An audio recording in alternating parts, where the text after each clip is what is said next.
आइए मंगलाचरण के लिए अपने दोनों हाथ जोड़ लें। ओम नमः सिद्धेभ्यः।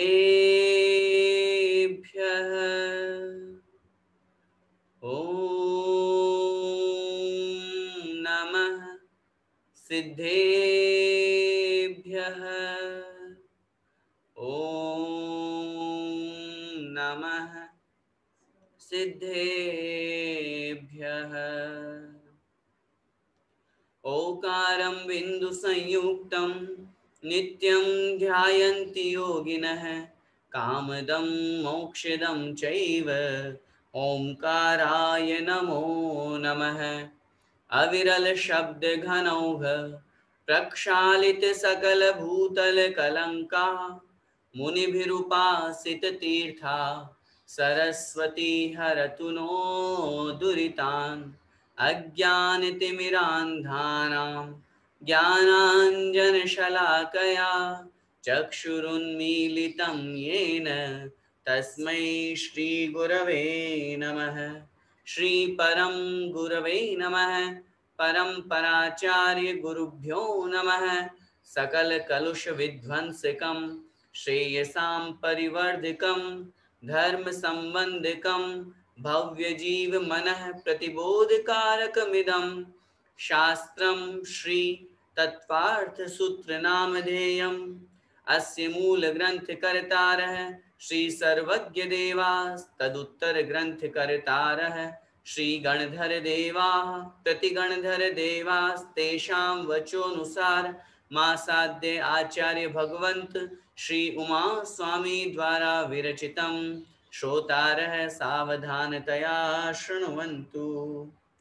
मंगलम भगवान वीरो मंगलम गौतमो गणी मंगलम कुंद कुंदार्यो जैन धर्मोस्तु मंगलम सर्वमंगल मांगल्यम सर्वकल्याणकारकम प्रधानम सर्वधर्माणां जैनम जयतु शासनम जैनम जयतु शासनम जैनं जयतु शासनम्।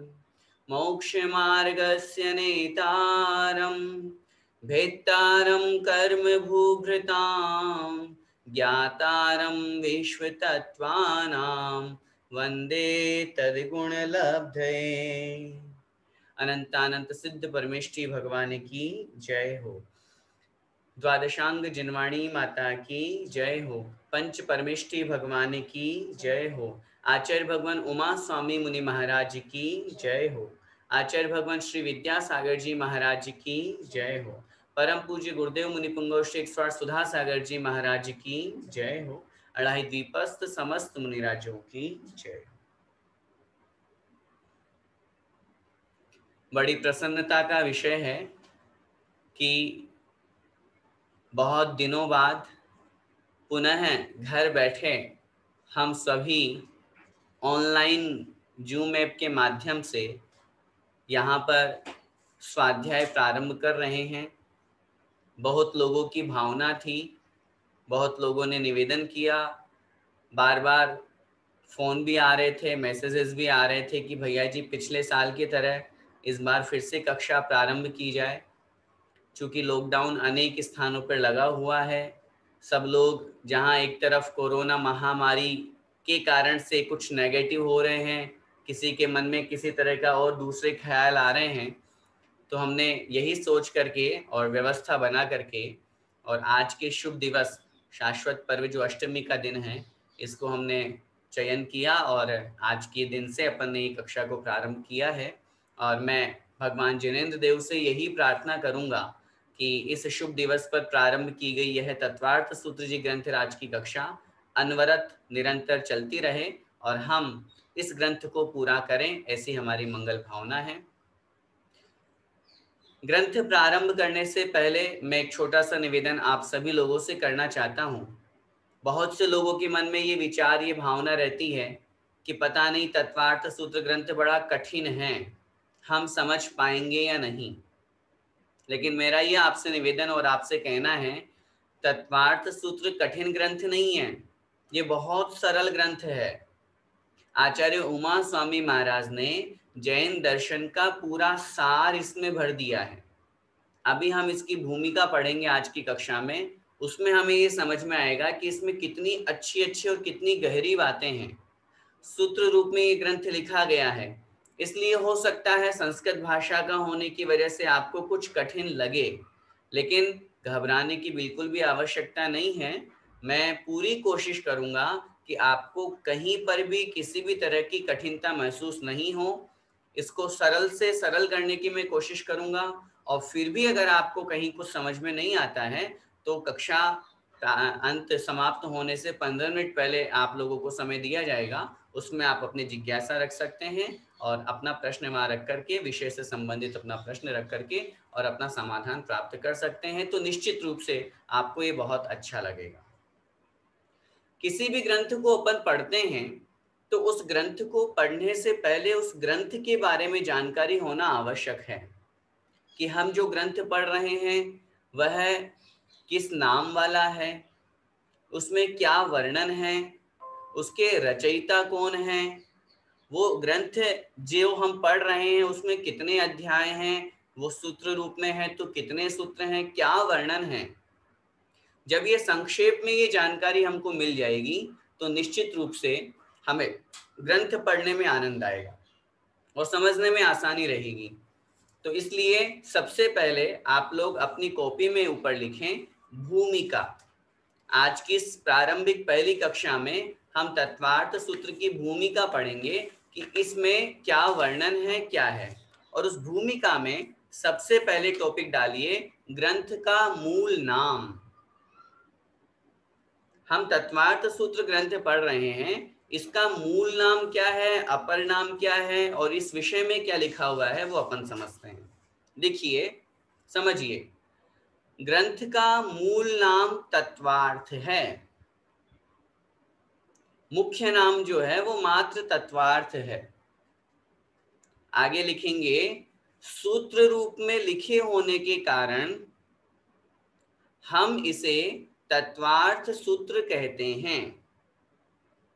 एक छोटा सा निवेदन मेरा और आपसे, मैं एक एक पंक्ति आपको नहीं लिखवाऊंगा, आपको जो सांकेतिक भाषा आपको समझ में आती है, जिस संकेत से तत्वार्थ मूल नाम लिख दिया आपने, बराबर करके लिख दिया डैश करके, तत्वार्थ सूत्र रूप में होने से तत्वार्थ सूत्र, इस तरह से शॉर्ट में आप लिखेंगे तो विषय भी जल्दी समझ में आएगा और अपना समय भी बचेगा, ताकि अपन और अधिक विषय समझ पाएंगे। अगर आप एक एक लाइन लिखेंगे तब तो फिर अपन बहुत समय चाहिए, क्योंकि हम यहाँ पे संस्थान में जब बच्चों को पढ़ाते हैं तो तत्वार्थ सूत्र को पढ़ाने में पूरा साल भर लेते हैं, पूरे साल कक्षा चलती है, तो अपन को शॉर्ट रूप में लिखना है।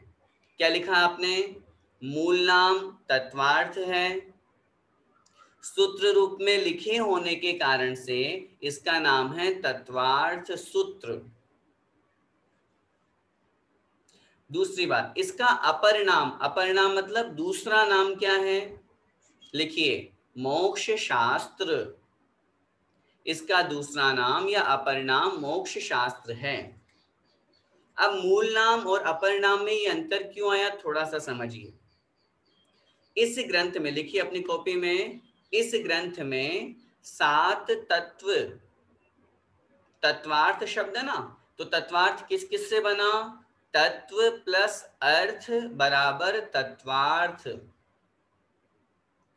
तत्व प्लस अर्थ बराबर तत्वार्थ। तत्व माने 7 तत्व और अर्थ का मतलब होता है पदार्थ। इस ग्रंथ में 7 तत्व और 9 पदार्थों का, 7 तत्व कहें या 9 पदार्थ, जब उसमें 7 तत्व में पुण्य और पाप जुड़ जाता है तो वे 9 पदार्थ बन जाते हैं। 7 तत्व एवं 9 पदार्थों का वर्णन होने के कारण से इसका मूल नाम तत्वार्थ सार्थक हुआ। तत्वार्थ का मतलब जिसमें 7 तत्व और 9 पदार्थों का वर्णन है। अब सूत्र क्यों लगाया इसके आगे? लिखिए सूत्र रूप में लिखे होने के कारण। इसका तत्वार्थ सूत्र नाम सार्थक है। मतलब ये हुआ, इसमें 7 तत्व और 9 पदार्थों का वर्णन है। किस रूप में वर्णन है? श्लोक रूप में है? नहीं, सूत्र रूप में है। सूत्र रूप में होने के कारण से इसका नाम तत्वार्थ सूत्र हो गया। समझ में आई बात? अब अपर नाम, दूसरा नाम मोक्ष शास्त्र क्यों दिया? तो आचार्यों ने लिखा, मोक्ष शास्त्र जब अपन इसका मंगलाचरण पढ़ेंगे तो मंगलाचरण का पहला पद क्या है? मोक्ष मार्गस्य नेतारम। ऐसा अपन ने अभी मंगलाचरण किया और समझा भी।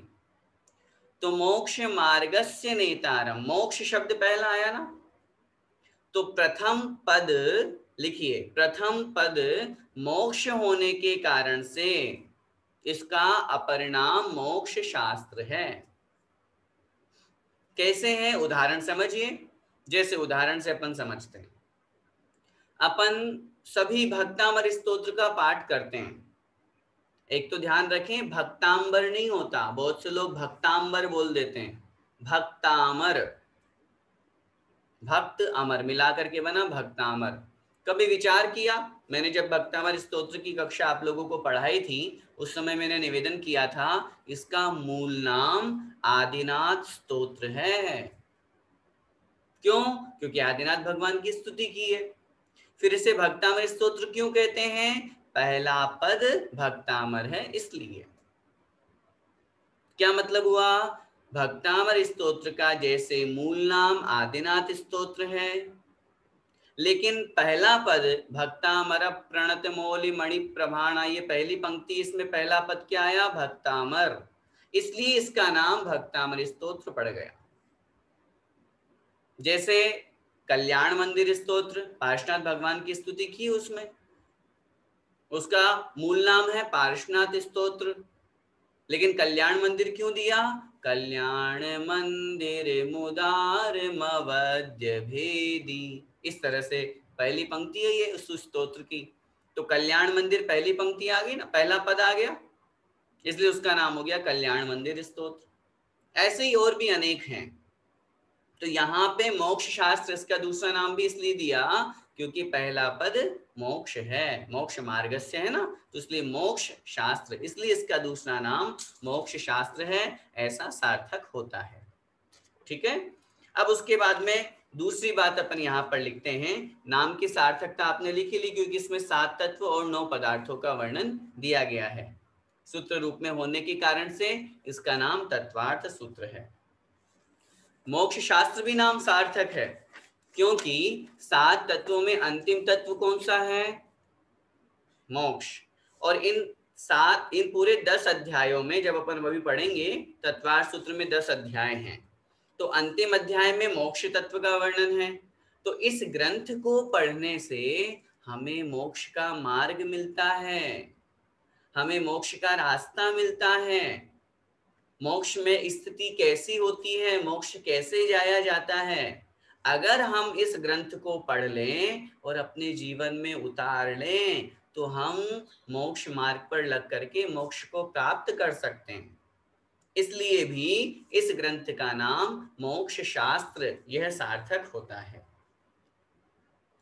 अब अगला पॉइंट लिखिए, ग्रंथ की विशेषताएं। इस ग्रंथ में क्या विशेषताएं हैं, क्या महत्वपूर्ण बातें हैं जिनको हमको ध्यान रखना है।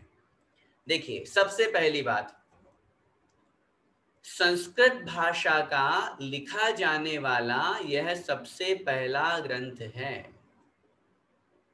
इसके पहले जितने भी ग्रंथ लिखे गए वे सब प्राकृत भाषा में लिखे गए थे। अभी हम आचार्य उमा स्वामी महाराज का परिचय पढ़ेंगे, उसमें आप लोगों को मैं निवेदन करूंगा, आचार्य कुंद कुंद स्वामी महाराज के पट्ट शिष्य रहे आचार्य उमा स्वामी महाराज। तो आचार्य कुंद कुंद महाराज ने कौन सी भाषा में ग्रंथ लिखे? बोलिए, प्राकृत भाषा में। उनके जितने भी ग्रंथ, उन्होंने 84 पाहुड़ लिखे, 84 ग्रंथ लिखे, 84, सब प्राकृत भाषा में लिखे। संस्कृत भाषा उस समय आचार्य उमा स्वामी महाराज के समय से कुछ प्रचलन में आई थी। सबसे प्राचीन, सबसे पुरानी भाषा प्राकृत भाषा, जो जन भाषा थी। तो प्राकृत भाषा के बाद में संस्कृत भाषा, और संस्कृत भाषा में लिखा जाने वाला ये सबसे पहला ग्रंथ। तो ये सबसे पहली महत्वपूर्ण इसकी विशेषता हुई। सबसे पहले ये प्राकृत, इसके पहले प्राकृत भाषा में ग्रंथ लिखे जाते थे और संस्कृत भाषा में ये सबसे पहला ग्रंथ लिखा गया। दूसरा पॉइंट लिखिए इसमें ग्रंथ की विशेषताओं में, यह एकमात्र ऐसा ग्रंथ है जिसे दिगंबर और श्वेतांबर दोनों आमनाएं वाले मानते हैं। हमारे जैन परंपरा में दो आमनाएं चलती है, दिगंबर और श्वेतांबर। हम सभी दिगंबर हैं। नग्न वेशधारी रत्नत्रयधारी मुनि महाराजों के आराधक हैं, उनके फॉलोवर हैं, उनका अनुगमन अनुसरण करने वाले हैं। तीर्थंकर भगवान जो भी मोक्ष को प्राप्त हुए हैं, होते हैं और होंगे, वे सब दिगंबर अवस्था से ही होते हैं, होंगे, नियम है। हम सब उनके अनुयायी हैं। और एक परंपरा चलती है जैन दर्शन में, श्वेतांबर परंपरा, श्वेतांबर आमनाएं, जो सफेद वस्त्र पहन करके साधुओं को मुक्ति मानते हैं, उनके यहाँ ऐसी परंपरा है। तत्वार्थ सूत्र उनके यहाँ भी माना जाता है। फर्क क्या है? दिगंबर में तत्वार्थ सूत्र है, रचयिता कौन? आचार्य उमा स्वामी। और श्वेतांबर में जो रचयिता है उनका नाम है आचार्य उमा स्वाति। अपने यहाँ आचार्य उमा स्वामी जो मूल हैं, मुख्य हैं, और उनके यहाँ आचार्य उमा स्वाति। और क्या फर्क है दोनों में? हमारे यहाँ पर तत्वार्थ सूत्र में 10 अध्याय बताए हैं, और 10 अध्याय में सूत्र कितने हैं टोटल? 357, 357। और उनके यहाँ पर अध्याय तो पूरे 10 हैं, लेकिन सूत्रों की संख्या 346 है, 346। समझ में आ रहा है विषय? श्वेतांबर परंपरा में तत्वार्थ सूत्र के रचयिता आचार्य उमा स्वाति, अध्याय पूरे 10 और उनके सूत्रों की संख्या 346 है। और क्या विशेषता इस ग्रंथ की? समझिए, जिस प्रकार हिंदुओं में गीता प्रसिद्ध है, मुस्लिमों में कुरान प्रसिद्ध है, ईसाइयों में बाइबिल प्रसिद्ध है, ऐसे ही हम जैनियों में यह तत्वार्थ सूत्र प्रसिद्ध है। जैसे उनका महत्व उनके यहाँ इतना बताया गया, गीता का कितना महत्व बताया हिंदुओं में, उसको वो सबसे बड़ा शास्त्र मानते हैं। मोमडन्स में कुरान को सबसे बड़ा मानते हैं, ईसाइयों में बाइबिल को मानते हैं। ऐसे ही अपने यहाँ पर तत्वार्थ सूत्र का महत्व कहा गया है। और भी बड़े बड़े ग्रंथ हैं। आचार्य उमा स्वामी महाराज से पूर्व उनके गुरु आचार्य कुंद स्वामी महाराज ने समय सार, नियम सार आदि बहुत बड़े बड़े ग्रंथ लिखे। उनसे भी पहले षटखंडागम ग्रंथ की रचना हुई, उनसे भी पहले कषाय पाहुड़ की रचना हुई। तो और भी बड़े ग्रंथ हैं, लेकिन चूंकि तत्वार्थ सूत्र सरल भाषा में है, जन सामान्य को समझ में आता है, उस ग्रंथ को हर कोई पढ़ने की योग्यता रखते हैं। अब समय सार के लिए आपसे निवेदन करें तो उसके पहले बेसिक ज्ञान तो हो अपन को, तब तो समय सार ग्रंथ की बातें समझ में आएंगी। वो विशेष रूप से मुनि महाराजों के लिए लिखा गया। कषाय पाहुड़, षटखंडागम, ये तो सिद्धांत ग्रंथ है, जिनको हम गृहस्थों को पढ़ने का अधिकार ही नहीं है। तो ऐसी स्थिति में इसलिए तत्वार्थ सूत्र को इतना विशेष महत्व दिया जाता है। जैसे अन्य संप्रदाय में उनके अन्य ग्रंथ हैं, ऐसे ही हमारे जैन दर्शन में इस तत्वार्थ सूत्र को इतना विशेष महत्व दिया जाता है। इसीलिए इसे जैनियों की गीता भी कहते हैं। साहब, ये तो जैनियों की गीता है तत्वार्थ सूत्र। और हम अपने यहाँ पर जब बच्चों को पढ़ाते हैं, उनको एक बात जरूर बोलते हैं, अगर आपने तत्वार्थ सूत्र ढंग से पढ़ लिया, और मैं उन बच्चों के निमित्त से आपको निवेदन करना चाहता हूँ जो भी यहाँ पढ़ रहे हैं, अगर आपने तत्वार्थ सूत्र बहुत अच्छे से समझ करके पढ़ लिया, तो यूं समझ लीजिए आप आधे शास्त्री हो गए, आधे पंडित जी हो गए आप। क्यों? क्योंकि इसमें पूरा का पूरा वर्णन है। अन्य ग्रंथ जितने भी बड़े अपन पढ़ेंगे ये सब इसी का विस्तार है, इसी का डिस्क्रिप्शन है। धर्म को समझने के लिए, दर्शन को समझने के लिए बेसिक इसमें सब बातों का वर्णन है। हम कहाँ रहते हैं, मैं कौन हूँ, मेरा क्या स्वरूप है, मैं कहाँ रहता हूँ, कहाँ संसार है, कहाँ चारों गतियों में मैं भटक रहा हूँ, चारों गतियों में कहाँ पर क्या है, मेरे परिणाम कैसे हैं, कर्म का आश्रव कैसे होता है, ये संसार में जितने पदार्थ दिख रहे हैं ये पुद्गल क्या है, अन्य पर पदार्थ धर्म धर्म द्रव्य क्या है, आश्रव कैसे होता है, उनका बंध कैसे होता है, उनको मैं कैसे रोकूं, उनकी निर्जरा कैसे, पूरा वर्णन आ गया इसमें। इसलिए बहुत महत्वपूर्ण यह ग्रंथ कहा गया है। विशेष रूप से महत्व बता रहे हैं अपन, अगला पॉइंट लिखें, यह ग्रंथ द्रव्यानुयोग का है। चारों अनुयोगों में यह कौन से अनुयोग में आएगा? द्रव्यानुयोग में। क्योंकि द्रव्यानुयोग में किसका वर्णन होता है? आचार्य भगवान समंत भद्र स्वामी महाराज ने लिखा, जहां 6 द्रव्य 7 तत्व 9 पदार्थों का वर्णन जिन ग्रंथों में हो वो द्रव्यानुयोग के ग्रंथ कहलाते हैं। तो इसमें 7 तत्व 9 पदार्थों का वर्णन होने से यह द्रव्यानुयोग का ग्रंथ कहा गया है। लेकिन एक विशेषता ये भी है, इसमें चारों अनुयोग समाये हुए हैं। प्रथमानुयोग में जब हम पुराणों की चर्चा करते हैं, महापुरुषों के वर्णन की बात करते हैं, उस दृष्टि से इस ग्रंथ में दूसरे अध्याय के अंतिम सूत्र में जहां अकाल मरण का वर्णन किया, उसमें भोग भूमि का वर्णन हुआ, तालाब आदि का वर्णन हुआ, उन तालाबों में जो देवियां आदि रहती उनका वर्णन हुआ। उस अपेक्षा से कुछ प्रथमानुयोग का भी अंश देखा जाता है।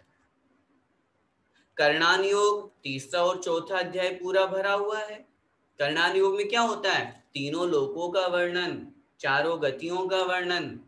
तो तीनों लोक पूरा, अधोलोक कहाँ है, कितना है, कितने राजू है, नारकी जीव कैसे रहते हैं, पूरे मध्य लोक का वर्णन दिया हुआ है, मनुष्य तिर्यंच कैसे रहते हैं, कितनी आयु, सब वर्णन। और चौथे अध्याय में ऊर्ध्वलोक का वर्णन। तो कर्णानुयोग का भी वर्णन इसमें हो गया। छठा और सातवां अध्याय पढ़ते हैं तो पूरा का पूरा चरणानुयोग है। हमें क्या करना चाहिए, क्या नहीं करना चाहिए, कैसे कर्मों का आश्रव होता है, कर्म से बचने के लिए हमें क्या रखना चाहिए, क्या नहीं, ये सब वर्णन उसमें दिया है। सातवें अध्याय में पूरा व्रतों का वर्णन दिया हुआ है। 12 प्रकार के जो व्रत हैं श्रावक के, उनकी भावनाएं, उनके अत्याचारों का वर्णन दिया है, दान का वर्णन दिया है। तो श्रावक की अपेक्षा से वहां पूरा, और जब मुनिराज की बात करेंगे तो 9वें अध्याय में संवर और निर्जरा की अपेक्षा गुप्ति, समिति, धर्म, अनुपेक्षा, परिचय, चारित्र, पूरा का पूरा चरणानुयोग है उन अध्यायों में। इस अपेक्षा से चरणानुयोग भी है और द्रव्यानुयोग तो है ही पूरा का पूरा 7 तत्वों के वर्णन की अपेक्षा। इसलिए मुख्य रूप से द्रव्यानुयोग और चारों अनुयोगों का इसमें समाहित, इसमें वो चारों अनुयोग किए गए हैं।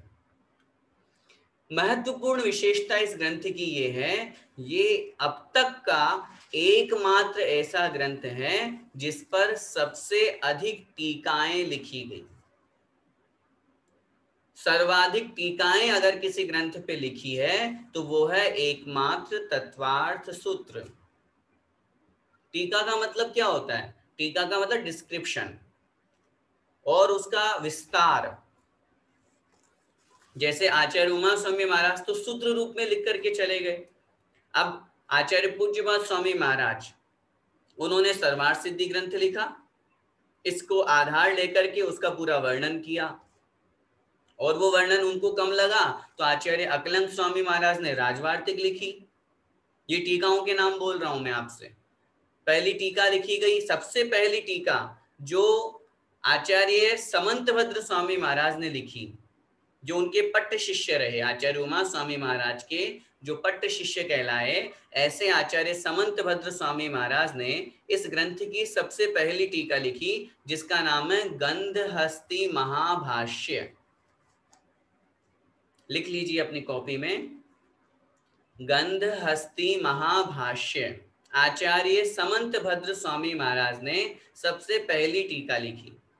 लेकिन हमारा पुण्य कमजोर कहें या सौभाग्य हमारा नहीं है कि वर्तमान में हमें वो टीका प्राप्त हुई।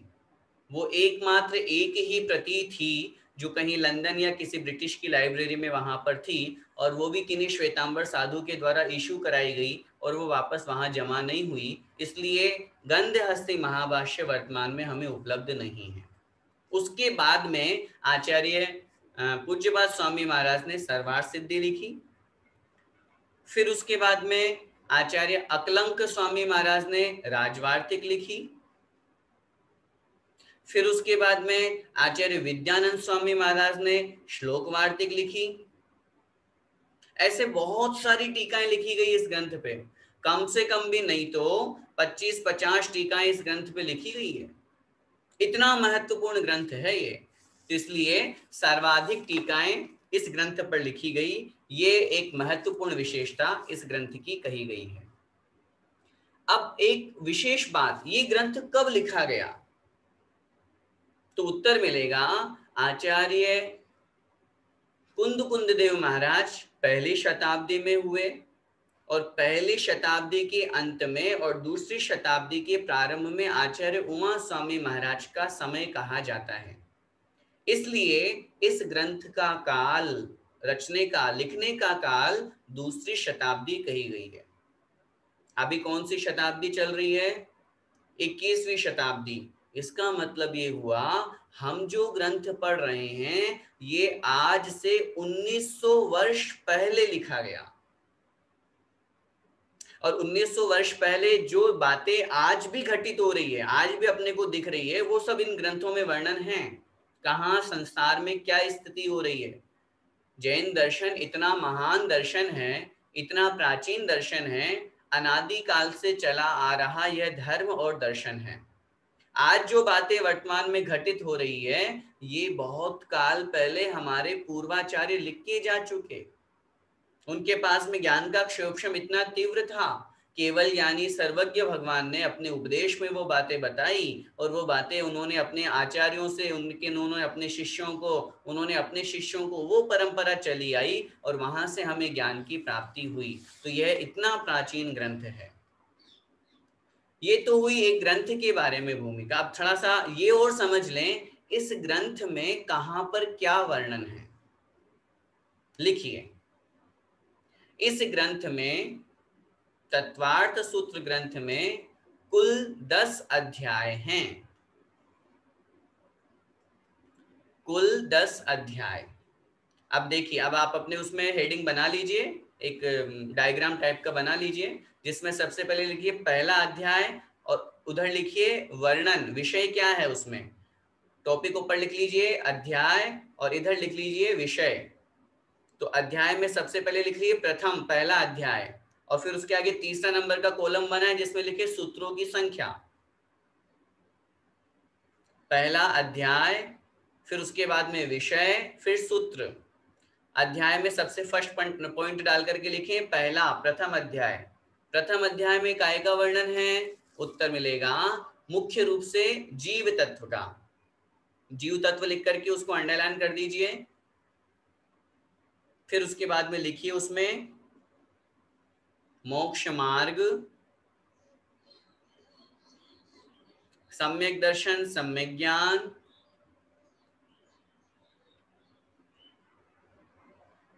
पांच ज्ञान, जिसके ब्रैकेट में लिख दीजिए, ज्ञान के ब्रैकेट में प्रमाण, क्योंकि ज्ञान को ही प्रमाण कहा गया है। पांच ज्ञान, मोक्ष मार्ग, सम्यक दर्शन, सम्यक ज्ञान, फिर उसके बाद में पांच ज्ञान, फिर उसके पश्चात लिखिए पांच ज्ञान के ब्रैकेट में प्रमाण एवं नए। इतना वर्णन पहले अध्याय में है। ठीक है। सूत्रों की संख्या कितनी है पहले अध्याय में? लिखिए 33। सूत्रों की संख्या 33। आगे दूसरा अध्याय, अध्याय द्वितीय, वर्णन जीव तत्व का। 1 से 4 अध्याय तक जीव तत्व का वर्णन है। अब उसमें जीव तत्व में अपन समझेंगे कि क्या क्या वर्णन चल रहा है। तो द्वितीय अध्याय विषय में लिखिए जीव तत्व, और फिर उसके पश्चात उसमें लिखिए ब्रैकेट में डिस्क्रिप्शन में थोड़ा सा 5 भाव, जीव का लक्षण,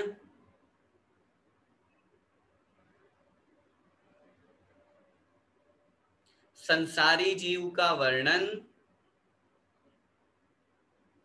जीव का लक्षण, संसारी जीव का वर्णन, कोमा विग्रह गति, जन्म, शरीर और अकाल मरण आदि। देखिए हम जो भी आपको निवेदन कर रहे हैं, लिखवा रहे हैं, ये बहुत संक्षेप में है। अब ऐसे तो एक एक सूत्र की बात करेंगे तो फिर पूरा अध्याय अपन पढ़ ही रहे हैं आगे। ये तो एक संक्षेप में, ताकि हमारे माइंड में ये फिट हो जाए कि इस अध्याय में ये वर्णन अपने को पढ़ने को मिलेगा। चलिए सूत्रों की संख्या है 53, 53, दूसरा अध्याय और सूत्रों की संख्या 53। आगे लिखिए अध्याय तृतीय, तीसरा,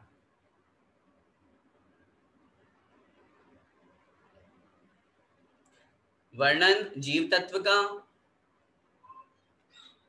ब्रैकेट में लिखिए अधोलोक एवं मध्य लोक का,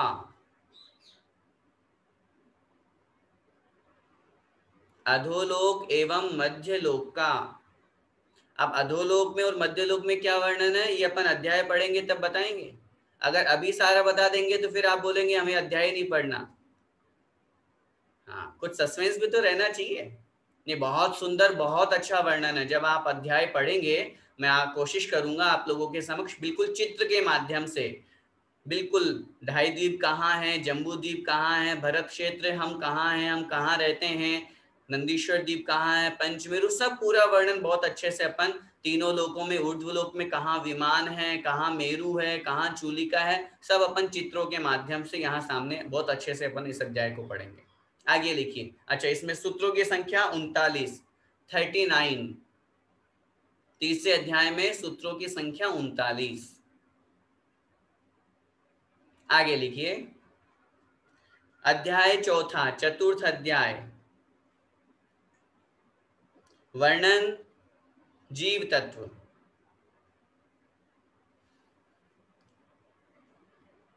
ब्रैकेट में लिखिए ऊर्ध्वलोक का वर्णन एवं जीवों की आयु का वर्णन। इसमें सबका वर्णन दिया हुआ। ऊर्ध्वलोक में जो देव आदि हैं उनकी कितनी आयु होती है, देव कैसे रहते हैं, कितने होते हैं, कितने प्रकार के होते हैं, ये सब वर्णन इसमें,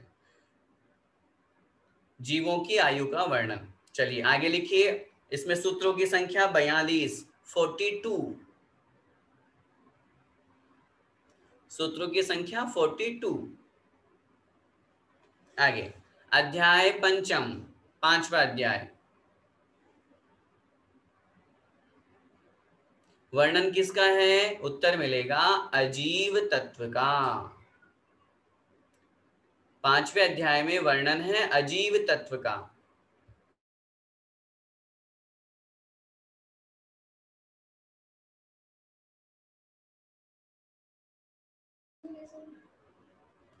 चलिए ठीक है, अध्याय पांचवा अजीव तत्व का वर्णन है। उसमें ब्रैकेट में लिखिए पुद्गल, धर्म, अधर्म, आकाश और काल।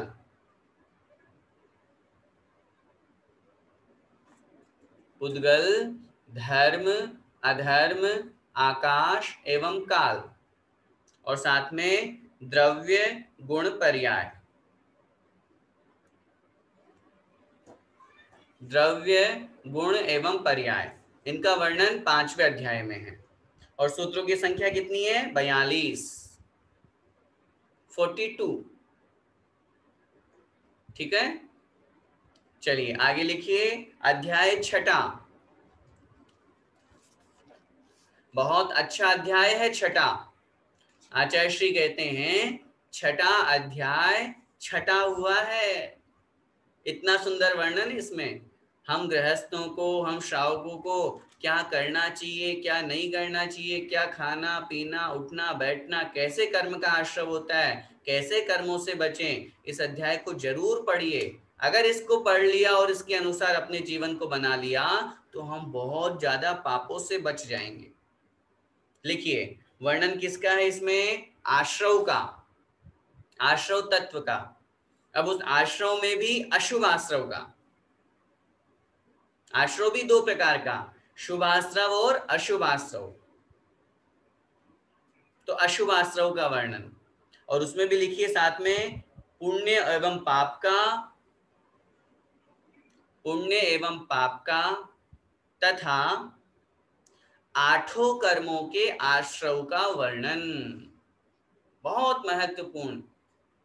आठों कर्म, ज्ञानावरण किस निमित्त से बनता है, मोहनी क्यों बनता है, आयु कर्म क्यों बनता है, जीव नरक में क्यों जाता है, सब वर्णन इसमें दिया हुआ है। बहुत अच्छा वर्णन। तो आठों कर्मों के आश्रव का वर्णन, और इसमें सूत्रों की संख्या है 27, 27। ठीक है, चलिए आगे बढ़िए। अध्याय 7वां, सप्तम, वर्णन किसका है? आश्रव तत्व का। लेकिन आश्रव में भी किसका? शुभ आश्रव का। आश्रव तत्व का लिखने के बाद में ब्रैकेट में लिखिए शुभ आश्रव का। और शुभ आश्रव में अहिंसा आदि 5 व्रत, अहिंसा, सत्य, अचौर्य, ब्रह्मचर्य और अपरिग्रह, ये 5 व्रत, और साथ में ही उन 12 उनकी भावनाएं, उन 5 जो व्रत हैं उनकी भावनाएं, और 12 व्रतों के अतिचार का वर्णन। क्या मतलब हुआ? शुभ आश्रव का वर्णन, अहिंसा आदि 5 व्रत एवं उनकी भावनाएं, कोमा श्रावक के 12 व्रतों के अतिचार का वर्णन, और दान। ये वर्णन इस 7वें अध्याय में दिया गया है। आगे बढ़ते हैं, 8वां अध्याय। अच्छा, 7वें अध्याय में सूत्रों की संख्या लिखिए 39, 39।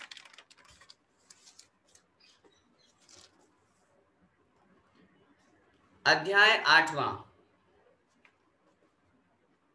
वर्णन किसका है? बंध तत्व का।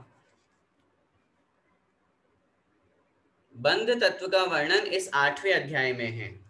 बंध में क्या दिया, लिखिए ब्रैकेट में, बंध के हेतु, बंध किन कारणों से होता है, बंध के 4 भेद, प्रकृति, स्थिति, लिखिए प्रकृति, स्थिति, प्रदेश और अनुभाग। प्रकृति, स्थिति, प्रदेश और अनुभाग, इनका बहुत सुंदर वर्णन।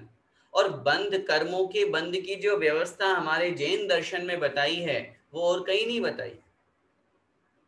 कर्म को तो सब दर्शन मानते हैं, चाहे आप बौद्ध दर्शन ले लें, न्यायिक दर्शन ले लें, मीमांसक दर्शन, हिंदू वगैरह सब मानते हैं कर्म को। लेकिन ये कारण वर्गणाएं कैसे बंधती है, किन निमित्तों से बंधती है, क्यों बंधती है, कितनी बंधती है, बंध करके क्या करती है, आत्मा के साथ में कब तक रहती है, कब उदय में आती है, ये वर्णन इतना सूक्ष्म है जिसका वर्णन आचार्य उमा स्वामी महाराज ने बहुत अच्छे से किया है। ये 8वें अध्याय में पढ़ने को मिलेगा। इसमें सूत्रों की संख्या है 26, 26। इसके आगे लिखिए अध्याय 9, 9वां अध्याय, वर्णन किसका है? संवर और निर्जरा का।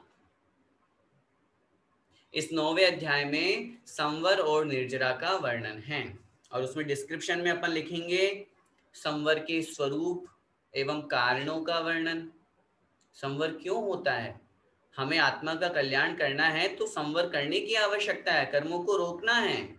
क्या करेंगे जिससे हमारे कर्मों का संवर होगा, हमारे कर्म आना बंद हो जाएंगे, तो उनके कारणों का वर्णन, साथ में ही निर्जरा का और निर्जरा के निमित्त, निर्जरा में मुख्य निमित्त बताया गया तप, उस तप का वर्णन, और उस तप में भी अंतरंग और बहिरंग दोनों तपों का वर्णन, और उनमें भी फिर अंतरंग तप में विशेष रूप से ध्यान का वर्णन। 9वां अध्याय तो और अधिक महत्वपूर्ण है। कर्मों की निर्जरा क्यों होती है? क्योंकि तप करने से कर्मों की निर्जरा होती है। कौन सा तप करने से? सारे तप करने से।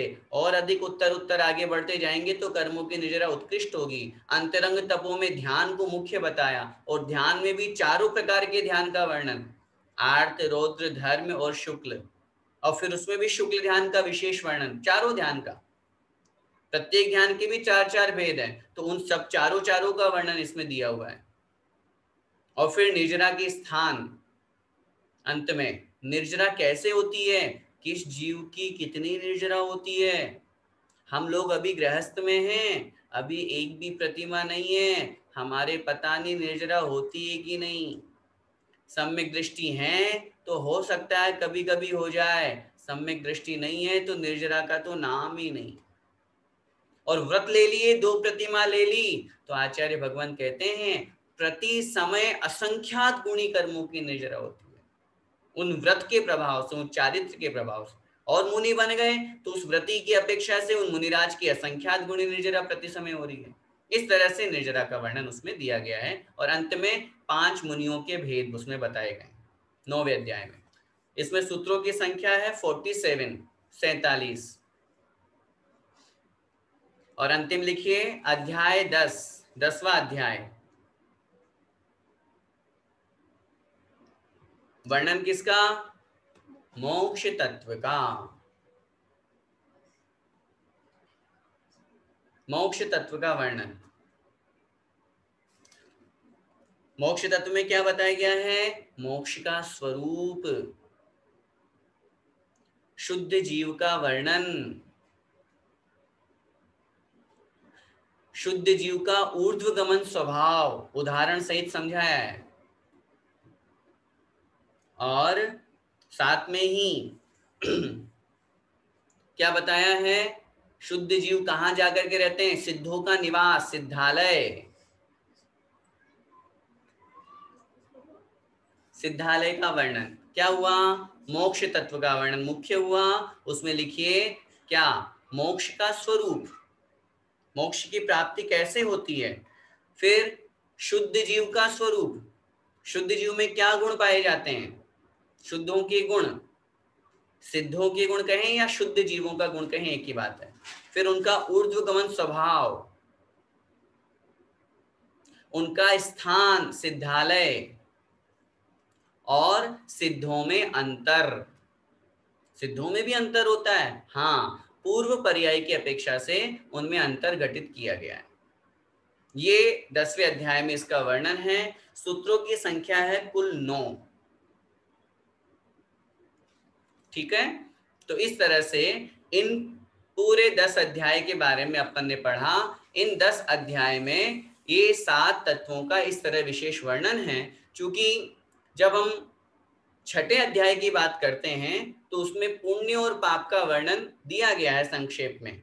तो आप अपने समझने के लिए लिख लीजिए कहीं पर भी स्टार बना करके, 6ठे अध्याय में पुण्य पाप का वर्णन।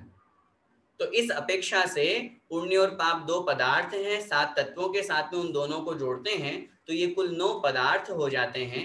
इस प्रकार तत्वार्थ सूत्र में 7 तत्व और 9 पदार्थों का वर्णन दिया गया है। ये तो हुई ग्रंथ के बारे में विशेष जानकारी। अब अपन को ये समझना है कि ग्रंथ क्यों लिखा गया। इस विषय में एक संक्षेप में कहानी है जो आप सभी लोगों को सुनना है। लिखने की इच्छा हो तो कक्षा के बाद में आप लोग लिख लेना, अभी सुनिए। जैसा कि ग्रंथों में हमें प्राप्त हुआ, सुनने में आया, पढ़ने में आया, उस अनुसार हम यहाँ पर आप लोगों के सामने रख रहे हैं कि एक द्वेपायक नाम का ब्राह्मण व्यक्ति था। पहले के समय की अपन बात जानते हैं। प्राचीन काल में मुनि महाराज जो है जंगलों में निवास करते थे, तो आचार्य उमा स्वामी महाराज भी जंगल में रहा करते थे। तो एक बार वो जो आहार चर्या के लिए आए तो द्वेपायक नाम का ब्राह्मण जो व्यक्ति था उसके घर पे उनका आहार हुआ। उनकी माता वहां पर थी, उन्होंने उन्हें भक्ति भाव पूर्वक नवदा भक्ति से आहार कराया। आहार कराने के बाद में जैसे ही वो वहां से जाने लगे तो बाहर देखा एक लकड़ी के पाटिये पर एक सूत्र लिखा हुआ है, दर्शन ज्ञान चारित्राणि मोक्ष मार्ग। आचार्य उमा स्वामी महाराज की दृष्टि उस पर पड़ी, उन्होंने देखा ये क्या लिखा हुआ है। अर्थ उनको समझ में आ गया, क्योंकि ज्ञानी विद्वान थे, संस्कृत के प्राकृत के प्रकांड विद्वान थे, जैन दर्शन उनको बहुत अच्छी तरह से आता था। तो उन्होंने कुछ नहीं किया, वहां पर एक चौक रखी हुई थी, उसको उठाया और उठा करके और उसके पहले उन्होंने लिख दिया सम्यक। इतना सा काम किया, सम्यक दर्शन ज्ञान चारित्राणि मोक्ष मार्ग सूत्र बन गया और वो अपने जंगल में चले गए, अपने सामायिक में लीन हो गए। उधर जब वो थोड़ी देर बाद में द्वैपायक नाम का वह व्यक्ति वहां पर घर आया और उसने देखा, अरे मैं जो सुबह सूत्र लिख करके गया था वो तो था दर्शन ज्ञान चारित्राणि मोक्ष मार्ग, मतलब श्रद्धान ज्ञान और चारित्र ये तीनों मिलकर के मोक्ष मार्ग बनाते हैं, लेकिन यहां पर तो ये लिख रहे हैं सम्यक। तो उसने विचार किया, मैं कितनी बड़ी भूल कर रहा था। अगर सम्यक नहीं जुड़ता तो मिथ्या दर्शन ज्ञान चारित्र भी मोक्ष मार्ग हो जाता, या सामान्य दर्शन ज्ञान चारित्र भी मोक्ष मार्ग हो जाता। जिन्होंने ये सम्यक शब्द जोड़ा है निश्चित रूप से वो बहुत बड़े विद्वान है, बहुत ज्ञानी है, बहुत समझदार है। उसने अपनी माँ से पूछा, माँ ये किसने लिखा? तो माँ ने बताया, एक निर्ग्रंथ मुनिराज आए थे, उस समय नाम तो चलते नहीं थे कि कौन से महाराज का हमारे यहाँ आहार हुआ, उस समय तो बस दिगंबर वेशधारी मुनि महाराजों की चर्चा होती थी। तो उस समय उन्होंने कहा एक निर्ग्रंथ मुनिराज आए थे, उन्होंने ये शब्द जोड़ा है। पूछा कहाँ गए वो? बोले जंगल की तरफ गए। वह ब्राह्मण व्यक्ति दौड़ा दौड़ा उनके पास में गया और जैसे ही देखा वो सामायिक में बैठे हुए हैं, इंतजार करने लगा कि जैसे इनका ध्यान पूरा हो तो मैं अपना प्रश्न रखूं। जैसे ही सामायिक पूरी हुई तो उस ब्राह्मण व्यक्ति ने, द्वैपायक नाम के व्यक्ति ने निवेदन किया, महाराज नमोस्तु, और मैं वहीं से आया हूं जहां पर आपने सम्यक शब्द जोड़ा है, तो मैं आपसे ये पूछना चाहता हूं कि यहाँ पर आपने सम्यक शब्द क्यों जोड़ा? तो आचार्य महाराज ने उसको समझाया कि अगर सम्यक नहीं होगा दर्शन ज्ञान और चारित्र, दर्शन का मतलब श्रद्धान, तो फिर मोक्ष मार्ग कैसे बनेगा?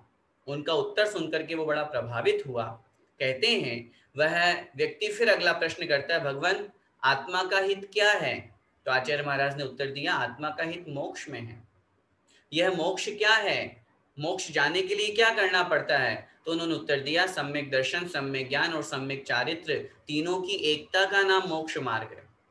ऐसा सुनकर के फिर वह शिष्य के अंदर जिज्ञासा जागृत होने लगी। फिर उसने प्रश्न किया, ये सम्यक दर्शन क्या है?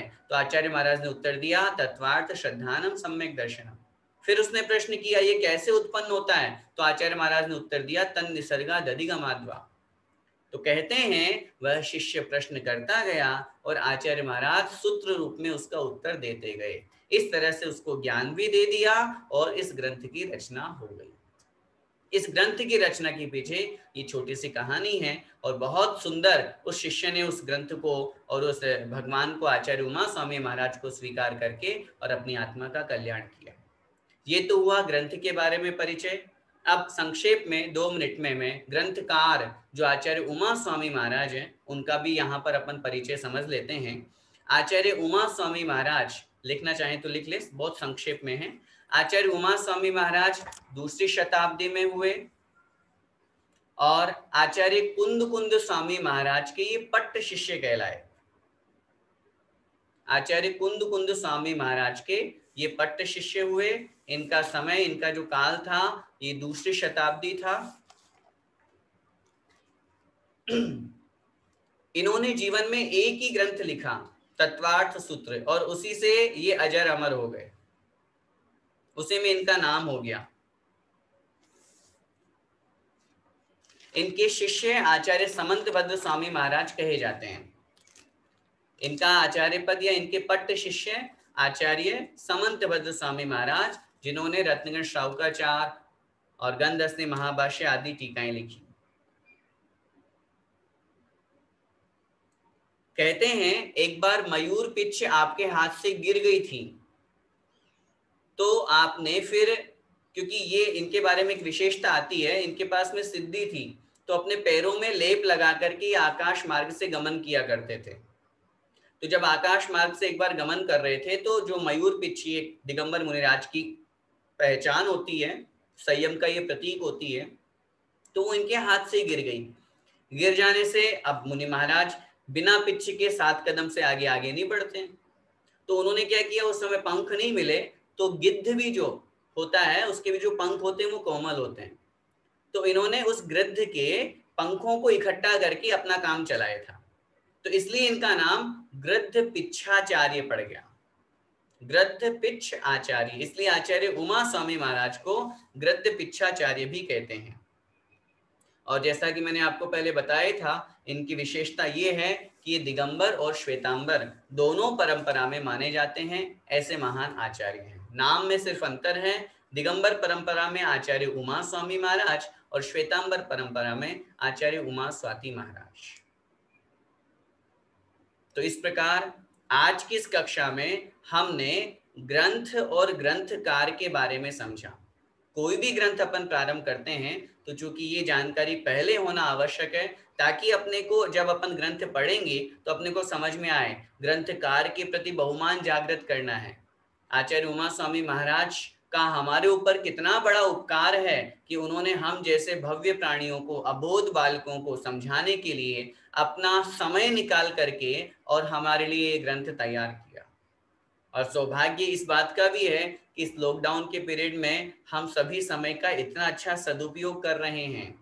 नहीं तो जहां दिन भर शाम पूरी रात 24 घंटे हमारे माइंड में बस एक ही नेगेटिविटी, एक ही ख्याल, ये कोरोना कोरोना, इस वजह से हम लोग बड़े दुखी हो रहे हैं। इन सब बातों को एक तरफ दरकिनार रखते हुए मैं तो आपसे यही निवेदन करूंगा कि जितने समय अपन यहाँ स्वाध्याय कर रहे हैं, हम अन्य बातों को भूल जाए।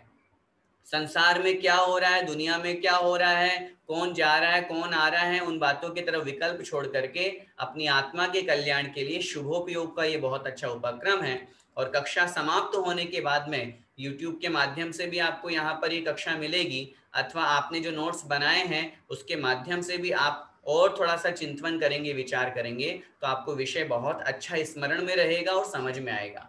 आप मात्र 1 घंटे यहाँ पर कक्षा में पढ़ें और फिर पढ़ करके सोचें कि हाँ कल वापस दिन में ज्वाइन कर लेंगे, इतने मात्र में आपको याद नहीं होगा।